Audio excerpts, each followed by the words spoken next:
Hello, everyone. Welcome yet again to a Dare to Dream podcast episode. I am really excited to introduce our next guest, who is a seven-figure business coach and mentor.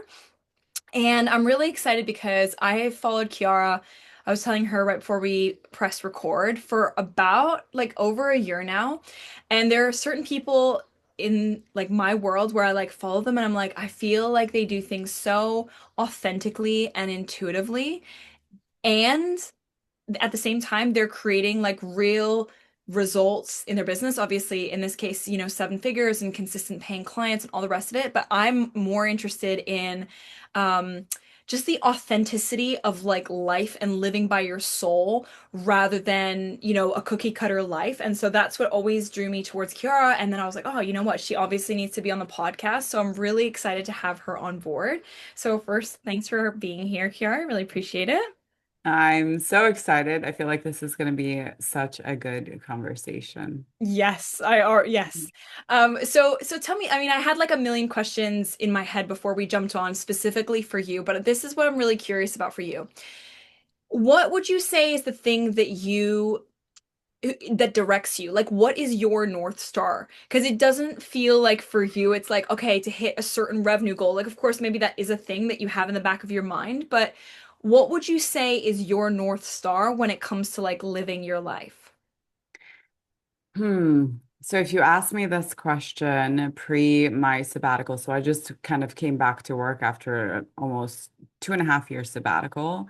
And, if you had asked me maybe in 2023, I would have said money was a big part. I was crushing it and it was just always into the next level.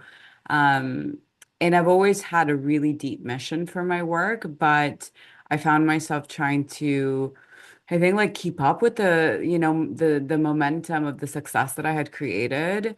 And what I would say after the sabbatical, after coming back to work, after really getting back into the flow and like my purpose and everything has been this like discovery, I think, of what it's always been. And the way that I live my life and the way that I run my business has been at the intersection of my experiences and the philosophies and lessons that I extract from them.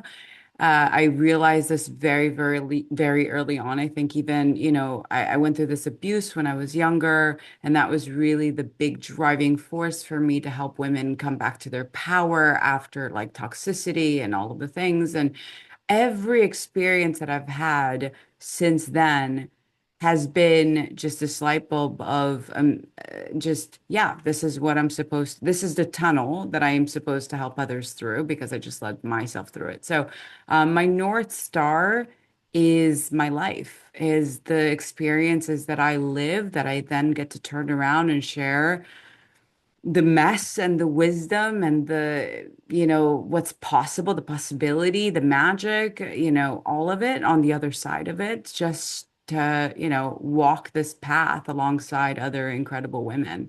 I would say like that's been it for me, like at the core. First of all, I had no idea that you'd been on sabbatical. When was that? That was between 2021 and 2023? No, 2023. I literally just got back to work, I would say, in the last few months. And Wow. I mean, I was working still Yeah, throughout like the kind of had like a sabbatical, bit. yeah. Mhm. Like, I think the universe really supported me. Uh, I think there was, in hindsight, it was such an important part of my evolution because I'd reached such extraordinary success. And it's like, look, like there's no question about my ability to make a shit ton of money and grow things and impact and all of that. The question is really like, what do I want to do with my life? And do I get to choose this? And I think I've been in business now for so long. And I think any one of us that's been in business can resonate with like, we have to choose our business and we have to choose our work over and over and over again. Like when it's good, when it's bad, when it's hard, when it's certain, when it's not certain, and I think that I had capped, I'd reached a ceiling in terms of that version of me and my work. And I tapped into this explorer inside of me and I sold everything I owned and I packed two suitcases and I left to travel the world, and I'm still traveling, but now I'm actively like full on working again. So yeah, it's been mind blowing. It's really interesting. Like that's funny because like exactly like you the fact that you still had posts coming out on Facebook, which is what I was following and reading, and I'm sure people will jump on board when they're listening to this, but I had no idea that you had taken that time off, and it really reminds me of my own journey because back when I first started, it was like 2015 or something. I spent the first 4 years like with like a six-figure business or whatever, and then in year four, I burned the business to the ground. Now, looking back, I wish I had done something different, but at the time it was exactly what it needed to be, blah, blah, blah, like evolution, all the things. But it is really interesting what you say because I feel like, yeah, like you also said, like it's always about continuing to choose the work because it has to, well, that's not true. It is a choice, but for me, it has to feel authentic and it has to feel in alignment. And in my view, it has to feel like according to your soul. And I think because if so many people are doing this sort of work, whether it's an online business, whether it's digital marketing, whether it's coaching or whatever, it's easy to get a bit like lost in it. And exactly what you said, like once you've got momentum, you almost like I know I like lost that momentum after year four, and I struggled so hard. Like I took kind of a couple of years off, and then when I came back, I found it really difficult to like get traction again. And whatever, that was my story. But so that's the whole point. It's like we don't want to step out sometimes because we're afraid that then we'll lose the momentum we've grown, we'll lose the success. We have a track record, we've got people following, we've got prospects, we've got, beautiful people who are in the journey with us. And so it's really interesting what you said that you like came off. And how has it been coming back on? Like how has it felt different for you? Yeah, last year I think I had a couple of like false starts, like I had this like, okay, here we go, we're back, baby, and then it was like, oh Yes. no, we're not. There was still another lesson to be learned, another piece of the puzzle needed to fall into place, just it's like I got closer and I would start and then it wasn't it. And, like I said, the universe continued to support me, like I would do programs and I'd still make money, but it was really about, and I think that speaks to also the brand, that and community that I've built over time. And the fact that I have been so authentic, and I've always voiced like, hey, listen, like I'm the human on the other side of this, and I think people have always really appreciated that. And it kept the trust alive in my community because a lot of times that pressure to be consistent and to be constantly visible is you don't want to break that trust with your community, which is completely understandable.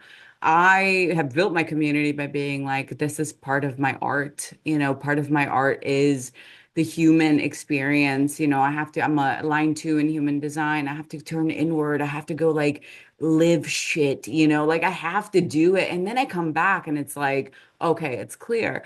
But as soon as all the pieces kind of fell back into place, I think I could feel really the momentum of everything starting to like pick back up. Like I had, like clients back on wait list. Like everything was really starting to pick back up. But it was just like I landed. Like I just felt it in my body that I was like the lessons, the soul lessons and expansions of the last 2.5 years have like landed, they're completed, and I am now ready. It was like, okay, now it's time.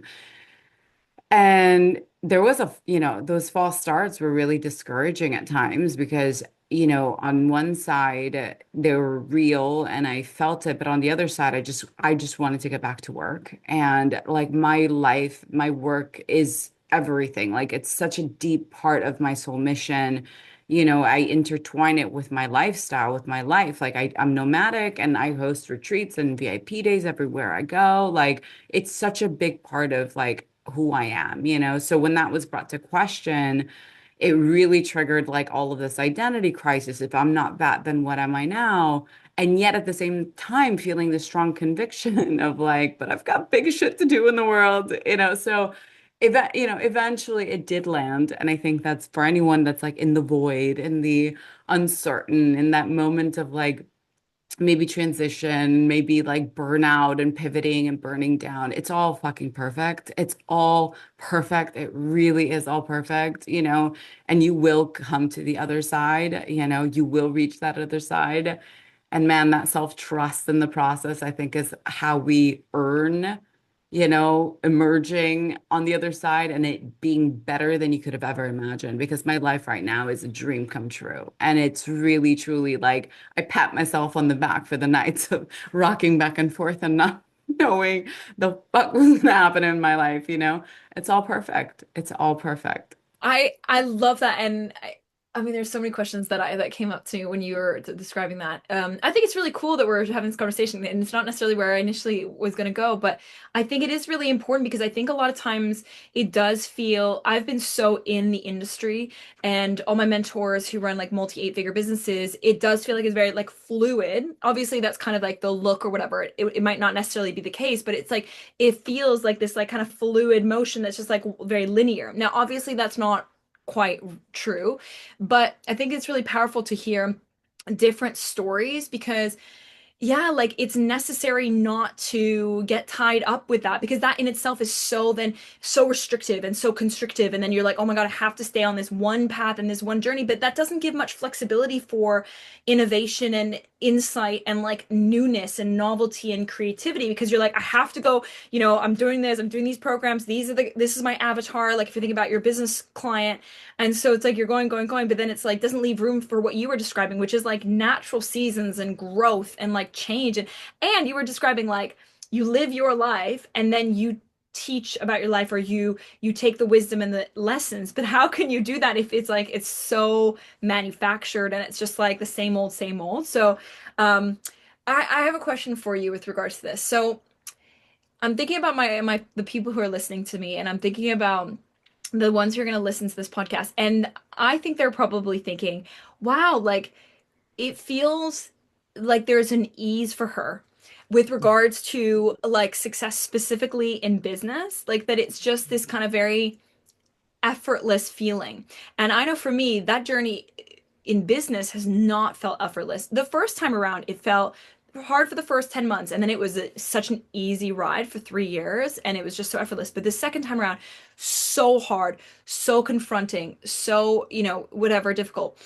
And but then I remember thinking like other areas of my life where it feels so fluid and effortless, kind of like what it feels like when you're describing the time when you were in your business initially, and then now you've taken a break, and then like again now that you've landed again. And I guess I'm really curious, like, what would you say to people who are listening who are thinking like, let's say I have a lot of female entrepreneurs in my audience who follow, and if they're thinking like, for ages they've been looking to like grow to that next level of revenue, to scale their business, like you were kind of describing in the beginning, like money is a big thing for them, and it's definitely a point of like interesting, like whatever. And I guess what would you say to them if they feel like there's so much resistance and struggle and it doesn't feel as effortless even after years of consistency and visibility and stuff, like what would you say around that? Yeah, so I think it's a reframe, because so this is literally what you just asked is literally what I've been teaching this month leading into my program because this is what I teach, exactly this. Because I was saying this, a couple of days ago that if strategy was enough, now that we have AI, we should all be multimillionaires, right? Billionaires, in fact, right? But if that's not the case, right? I mean, obviously, we could have always just Googled things, right? But now with AI, we really have that extra level of support. And I think hard is always going to be a part of the journey, but not for the reasons that we think. And I very early on reframed hard. Um, in the sense that when something's hard, the answer is not, I'm going to go harder on a strategy or I'm going to bang my head against the wall until I come up with an answer. We turn outward to try to solve these quote unquote like hard, external problems. But the reality is that if you learn to turn inward when times get hard, you resolve anything that needs to get resolved because at the end of the day, strategies are strategies, and that's the easy part, right? So I'm so dedicated and devoted to my work and my resilience and my faith and my magic and my honestly my what I feel is my destiny and my work that I let that and I let my inner wisdom and I let my inner trust guide my decision making when things get hard. And, it's not to say that things don't get hard for me. Of course they do. And I don't make that mean anything. Just because something is hard doesn't mean like, okay, now I'm fucked. Now I have to, bang my head against the wall. I have to invest $50,000 into the next mentor to get the answer. Like, yes, mentorship is an important part of our industry and our growth and all of that. And you should be working with mentors who bring you home to the power of you. And yes, teach you some things along the way, but never, at a cost, never making you abandon yourself in the process, right? And so for me, it's like, yeah, things get hard, but I can do hard things. And anytime that something feels like it's too hard for me to do, I put pause, I turn inward, and I make myself stronger. And I think it translates into ease on the other side. From the outside looking in, it looks like, but I have my own version of navigating it, through journaling, meditation, sometimes crying in fetal position on a random Tuesday. It's a variety of coping mechanisms, right? It's a variety there.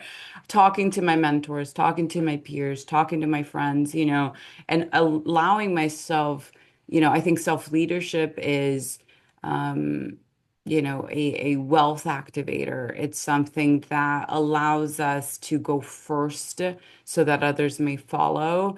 And my job, my responsibility in this journey as a business owner and as a thought leader, someone who is here to help others, is to go first. And I can't do that if I'm putting all of my power in external strategies and external all of this crap, and so that's my work, not only on myself, but that's how I work with my clients because I find us all to be incredibly brilliant to even just be pursuing this path. And so the fact that we forget for even a moment how smart and how good and how like intuitive and like creative that we can be is so silly to me because it really does overcomplicate things. It makes things just feel harder than they need to be. I love that. I love the reframing of hard and I love also you explicitly said like I don't make it mean anything. So like when the and I think that is such a huge piece because if I think about like my marriage or whatever, I I wouldn't make anything mean anything because I just think I don't know. Again, it comes down to like belief systems as well. So the belief systems that under like are in the undercurrent is like, we're I don't know, it's funny. It's like of course this is like wonderful and I was going to use the word perfect because that's how it feels.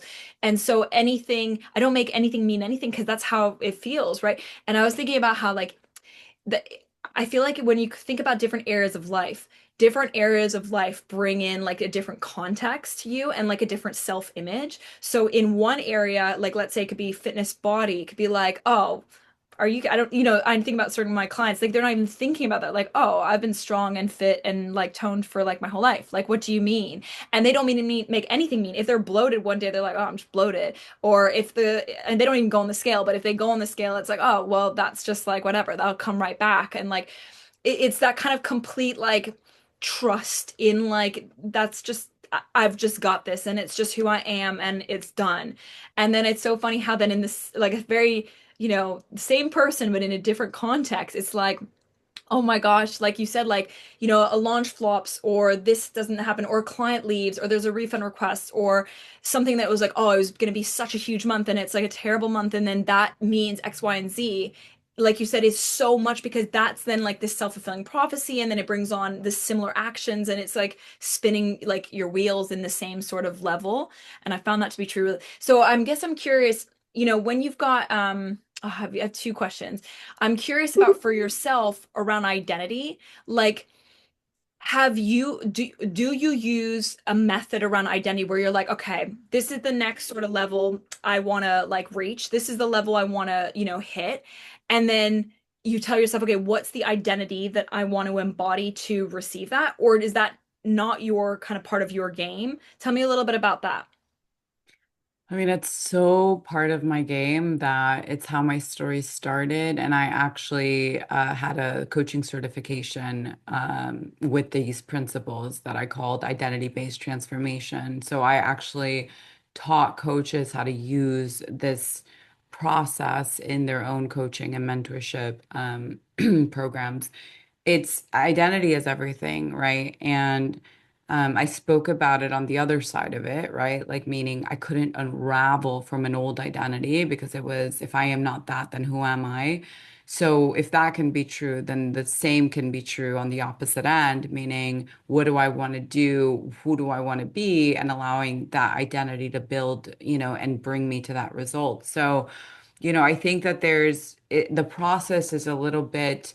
Um, it has more steps, I think, and this is why I built a coaching certification around it, which is no longer active. But I think it's very easy, act as if everyone talks about this, go act as if, and then people wonder why like it doesn't work, but it has so much more to do. There's like, the first step I think is like allowing your imagination to fully run wild if there were no limitations. A lot of times the vision is limited, but what we perceive to be possible and available, right?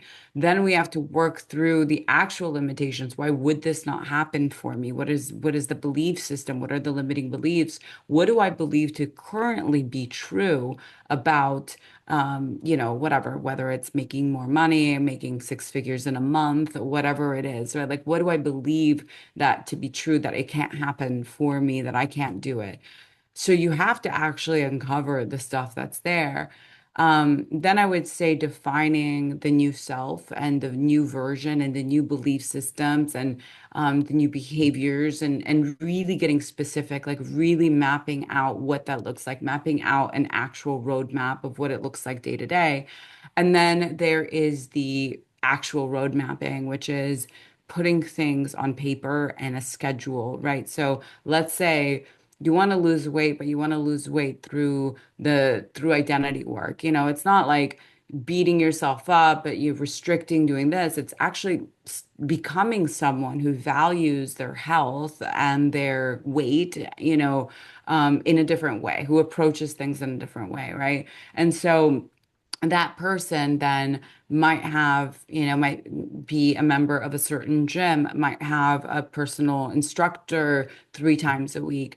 There's a process around putting that in your actual calendar, whether they're single tasks where you are, joining the gym or putting in 7 a.m. Monday, Wednesday, Friday, Pilates instructor, or whatever that's there, that's happening because these really support you.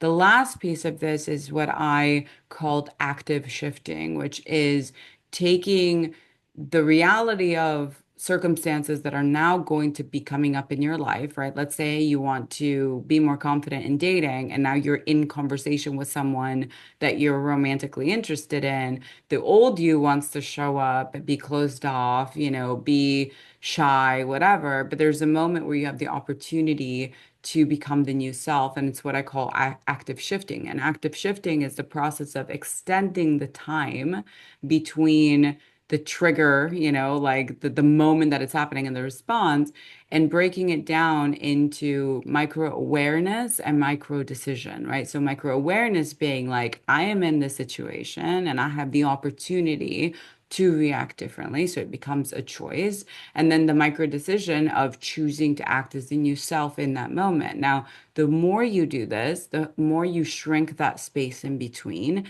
and the more these behaviors start to stack, and the brain starts to recognize them as like, this is just what I do. I say yes confidently when someone asks me out. I opt for the fish and vegetables for dinner instead of the plate of pasta and the three desserts that come with it, right? It's just what I do because it's just who I am. And it's the same thing that can be applied in business as well. So this is a really, really big part of the work that I do. And it feels like a hack. Shifting your self-concept is the key for everything around you to change. But again, it's internal work. It's not these external strategies. It's not the next best paid ad sequence or the next, six-figure investment into a coach that tells you their copy and paste method. It's not ever going to be that, especially if you want to go quickly. My God, like I was obsessed. I was obsessed with you talking that. I think it's like one, obviously it's an arena that I'm like I've always had a fascination for it. I remember when I was reading the book Awaken the Giant Within, I've read it like 6 times, but he has a chapter in there that's explicitly called like identity. And I was like, wow, there was something so beautiful and empowering about that. Like, Mm. oh my God, like just decide. I think it's also because growing up, like I went to school. My kids are home educated now, but I went to school, and it's like it's kind of you're very much like in my view, like indoctrinated down this like one alleyway, this one path, and then you're kind of feel like very fixated. And then there's like uni, and then there's like your job and stuff, and it just feels very like. Whereas here, it's like a free range. I always think about like a video game, and you can like literally select your avatar, and you can be like, I'm gonna play with this one. And I think I love when you were describing it though, because I think what you mentioned, a few things, is like one, the piece around like actually going to town on your imagination and your vision. And you're so right. Like ironic, my not logo, my tagline from the beginning from 2014 was called like Dare to Dream because I learned back then I was like no one even dares to dream, let alone do the fucking dream. But like the daring to actually imagine and dream like what do you actually want based on your not based on what other people have. So I feel like that is so true and I think without that you'll never have the same level of like full throttle momentum that you could have because you're going after what other people have rather than what you would like. Oh my God, like if I had that, it would like be a freaking rainbow colored unicorn playground sort of vibe. And then it was really interesting. And then you said, you were talking about like, but well, I picked up like around beliefs and around like, yeah, your identity. And then also you talked about these like triggers. And it's so true that like, it's that spaciousness between when the trigger occurs and how it's so quick. Like it's so quick between when like the trigger occurs and then you're like, oh my God, you're already here. And it's like, how did that jump was so fast? And like you said, like if you Mhm. can kind of space it out even a little bit. And I've had this, when I've changed so many areas of my life, but one of the areas was around friendships. I remember my trigger would be to just leave friendships. And I grew up moving to different countries every 4 years, so it's not really that surprising. But I learned, I was like, oh, here it's happening again. And as I was able to space between like something happening and me wanting to just run and escape and also just detach, Yeah. was so powerful to build a bit of space between that. And then I've also done that with different areas of my life. And there's still areas where I'm like, oh, it's still really like, I mean, and that's the beauty of life. It's never done and you get to continue to evolve. But I found that really interesting. So I'm curious about this part. I mean, I have so many questions, but with regards to, let's say a client comes to you and let's say you're doing a lot of this focused work on identity. What would you say, if you look back at like the years and you look back at your clients, what would you say are the parts where it's stickier, like people struggle a bit more? Is it like the embodiment? Is it the belief systems? Is it something else? Like where do you find that it's like this is where a lot of clients seem to kind of get a little bit like stuck in that space? Hmm. I mean, I think it's a variety of things. I would definitely say the embodiment piece is a big thing because, especially in the coaching industry, when we were, what I kind of refer to as like the golden era, like a couple of years back, right, where, there was just new coaches just like sprouting out, from like, who knows where? Where did you Yes. come from, little one? Like, you don't have any experience. Like, who are, but they were coming out of nowhere. They were taking a program, they were learning some things, they were copy and pasting, and maybe they made some money and they turn around and they'd regurgitate and here's, a lot of them aren't around anymore, right? Because there was a real lack of actual wisdom and experience. It's like, yeah, you accidentally made, great that you made that money, but to turn around and suddenly position yourself as someone that you are not, there's a difference between setting a new self and working towards her and setting a false self and making your way through life as her, especially when there's this energetic exchange of money in the process, right? So there's a lot of embodiment stuff and a lot of people would, I think, go bigger than what was in integrity for them, even if they didn't want to admit it. So there was a lot of that, a lot of scarcity. I think scarcity out of everything is probably the work that I've done most with women in this field. Because we're not, and I joke, this is the example I always say, it's like we're not selling toasters, we're selling versions of ourselves. It feels like we're selling ourselves on a silver platter. And, in comes the transition from getting a paycheck every 2 weeks that's consistent and predictable into now suddenly being responsible and having to, honor our worth and value and put a price tag on it. And, a lot of that, for example, active shifting, is like, you're in scarcity, or maybe you're in fear that no one's going to join your program. And then you get like that infamous, like, novel length text from someone that was supposed to join and is now pulling out, or someone that wants to pause coaching right when you're like, have this additional expense. All of this stuff happens. And it's such like a it's so natural. You read a message like that, your heart starts to race, you start to freak out, and it's a process. It's a process because that brings out the part of us you know, um, that's not at its peak, I think. Trust, right? Like, that's something that you learn also over time, is this trust that the universe and God and, whatever, whomever you may believe in, even if it's just your highest self, has got your back. There's this trust. You just see things always do find a way to work out. You start to realize that everyone that joins a program is meant to be in that program. And if you don't fill it out, it's for a reason. And if even no one joins, you were just meant to create the program. And it was really about you and not about anyone joining. Or maybe one person joined and it turned out that it was actually supposed to be a one-on-one soul contract. Like, you just learn this as you go. But so much, especially earlier on in your journey, is about like these moments of like, someone's bailing. What do I make it mean? And what happens is that it rubber bands us back into this old state, this old reality. And another thing that I always say is that the reality that we interact with is the reality that persists. So if you are interacting constantly with this, imposter syndrome, this, scarcity, this story that no one wants to talk to you, no one wants to engage with you, hire you, join your programs, everyone's going to everyone else. Like, this starts to become the reality, right?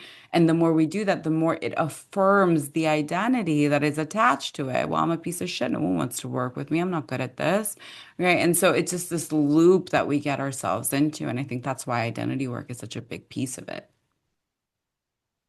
That could not be more true. And I think it's so I think that's where the power of coaching really comes in. If I think about like when I've worked with my clients, and it's like often it's like when you can just break the cycle of the story, and especially from someone that they trust and that they really sees them. I remember, who was I speaking to?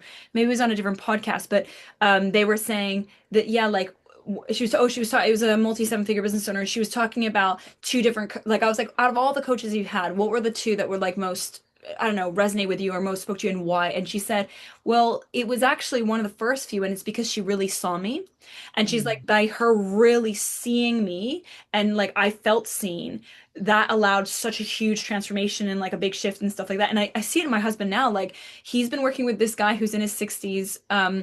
And my husband was saying like, he, so this guy Des, he believes in my husband so much Yeah.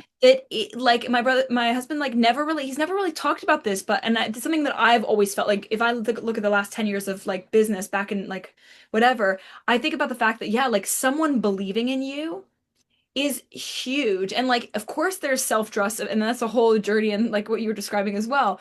And I think somebody believing in you and somebody seeing you for who you are, and you really believing them, can be like the exact catalyst that you need to have that quantum leap and have that like massive breakthrough.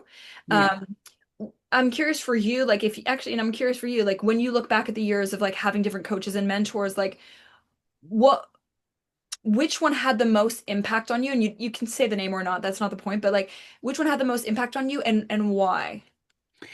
I mean, very similarly, I think my first one, I think when took my first leap into business, it was a very scary leap that I took. I was a struggling single mom who couldn't pay her rent. And my very first investment was signing a contract for a $40,000 a year mastermind, and it took, I mean, obviously I'm someone I know who I am, even in moments that were really hard. But, that was a point of my life that I didn't know who I was, it was really hard to bet on myself. I'd gotten to a point, a rock bottom in my life where it was sink or swim. And I think I was so, I was so, you know, ready and also had no idea what I could be capable of. So I think the most significant impact, aside from everything that he taught me, which was incredible, was him really seeing me. He's like, "You're really good at this." And at the time, it was dating and relationship coaching. I think one of the reasons that I've built such a loyal client base as a business mentor is that my very first business. I was dating and relationship coach and I made $20,000 in my first week. I went all in, and it was because this guy really saw, he was like, you can do this. You can go big. And I think it really echoed what I deep down believed about myself. And I really, this is why I even started the chat with you about this. I think that we've come to a point in the coaching industry in general, in the mentorship and coaching industry, that, the copy and paste, the glitz and the stars and the, whatever, like we're done with that. It's about coming home to, you know, what we are capable of. And I went through a transition as a mentor. When I the first few years, I was good and I could help a lot of people. And then it stopped being about who I could help because I could help a lot of people. But it then became, I started a process of actually interviewing and actually like getting curious about people that wanted to work with me. And yeah, sure, you could say it's the luxury that I had people that, my social media started growing. I was getting my clients such insane results. Everyone wanted to work with me. So sure, you can say, well, you had high demand, so of course you got to do that. And also, like, I didn't have to do that. I could have just like let things I could have scaled a lot of my programs through and not cared about that, right? But this is what's allowed me to come bring people in. And the qualities that I look for as a mentor into someone that I want to mentor is I want to see the fire in you, the resilience in you, the qualities that I know, regardless of what strategies you do know or don't know, that I know will make it through. I'm not looking like, yeah, you've got the thing, you've got the, if that's none of my business, right? I will believe in you if I can feel this ferociousness in you and this like relentlessness, like you're not going to give up. If you have that, you will succeed with the right guidance. There's no question about the fact that I know what I'm doing, that I know what I'm teaching, that I've done it, replicated it, produced the results. But my investment is in being able to reflect back someone's potential in a way that's like, you can do this. Like you have this. If you just have the willingness to not give up on yourself, to follow it through, even in moments of void, you will do this, especially when you are guided by something that is bigger than you. You have an incredible story. You have something that is, really meant to change the world. Like, not everyone has this. I think sometimes we have this illusion that like everyone wakes up on a random Tuesday with this like hero's journey, like this calling. It's not like that. It's different, right? Not better or worse, but some people value different things. And then there's this like small little subset of us that wakes up and is like, I've got big shit to do in the world, or like realizes that they go through something, they lead themselves through something, they heal something, they achieve something, and then they're like, I think I can help others do this, right? So long as I do the work that it's necessarily necessary for me to lead, like this could really have a ripple effect and help, change lives. It's funny because I remember when I first discovered coaching, I worked in finance before coaching. And so when I found out about coaching, it like changed my entire world. Like, And then I was like, oh my God, everyone must want to do this. And I remember talking to my sister about it. I was like, oh my God, like blah, blah, blah. And she was like, I would never want to do that. She was like, that sounds horrible. What, just like talking to people and them like, struggling and succeeding and me having to listen to that. And I was like, yeah, doesn't it sound amazing? And she was like, you're absolutely like crazy. She was like, that sounds horrible. And it really, I was so shocked because sometimes you get so funnel vision in your own world. And for me, Yeah. it's like, oh my God, doing this for a living. Like I remember that was the dream. Like in the beginning, I was like, oh my God, just doing this for a living. Like what a privilege. But like you said, like not everyone is experiencing their own thing. And but it's so interesting what you said around what I saw is like you mentioned the word ferocious and like tenacity, and I Mhm. couldn't agree more. Like whenever I have like I don't mind so much if it's like a lower cost program and ultimately like if people can jump on or whatever, but when it comes to like higher like closer proximity, I really need to feel like there is tenacity there and that there's like you were describing like resilience because there is going to be so much, let alone like life stuff as well, like Yeah. this thing with your mom or this thing with your kid or this thing like you're trying to get pregnant or this thing like your partner just left you, you just went through divorce. Like there's just so much that then on top of that, like you've got your business and like I just yeah, so what you were describing is so true. Like I really feel like I need to see the person and be like, I believe in you and Yeah. I actually can see you living that reality. And then Yeah. it's so easy because it's like, oh, well, then once I see that, I lock in and then it doesn't matter what's going on with you because I can see through you. And I have made the mistake, especially in the beginning of my journey, like where I took on maybe one or two clients, kind of wanting to believe that, well, anyone can do it. And I think to a certain degree, maybe everyone can do it, but I can't help everyone do it because there are particular people where if I don't see it and I don't see their future reality, as weird as that sound, then I can't be the one because I will shake when they shake, I'll shake because I'll be like, well, I don't know, like I can't see it, so I need to see it, and I learned that like early on, like okay, yeah, I can't take on another client like that, like it has to be. Unless it's like a lower cost program, but for close proximity, I need to literally see you there. And if I can see you there, let's fucking go. If I can't see you there, it's not about you because somebody else, like a different coach, might be able to see that person. I believe that they might be able to be seen. So I think that's really interesting what you mentioned around that. I love it. Yeah, I mean, I've had clients, realize they don't want to own a business, or um, I think sometimes a lot of these tests that we take as entrepreneurs, like wealth dynamics and Colby assessment, things like that, that really just express like, it helps us identify our strengths and our weaknesses. Like, some people are just much better in supportive roles. They want to be in supportive roles, their nervous systems, There are some people that have very low risk tolerance, and risk tolerance is a big deal as an entrepreneur, and so I think, I used to carry a lot of that responsibility because I could see someone's potential, but it's kind of like dating, right? Like you see a man's potential, you're like, oh my God, you could be so great, and it's like, oh, like all the things that you could do. It's like, but it's his responsibility to get there. And, at scale within a business, because I often also talk about looking at things in your business and how you do things in your business through the lens of, is it scalable? It's not scalable for you to take on the responsibility of every client's potential. However, if I see that you have the real thing that matters, because that's what's going to take you there. Being that having that tenacity, having a vision that is bigger, like genuinely wanting to help the world. Anyone that comes to me that has something like that, I'm like, let's fucking do it. Let's blow this up. Yeah, there's no question about it.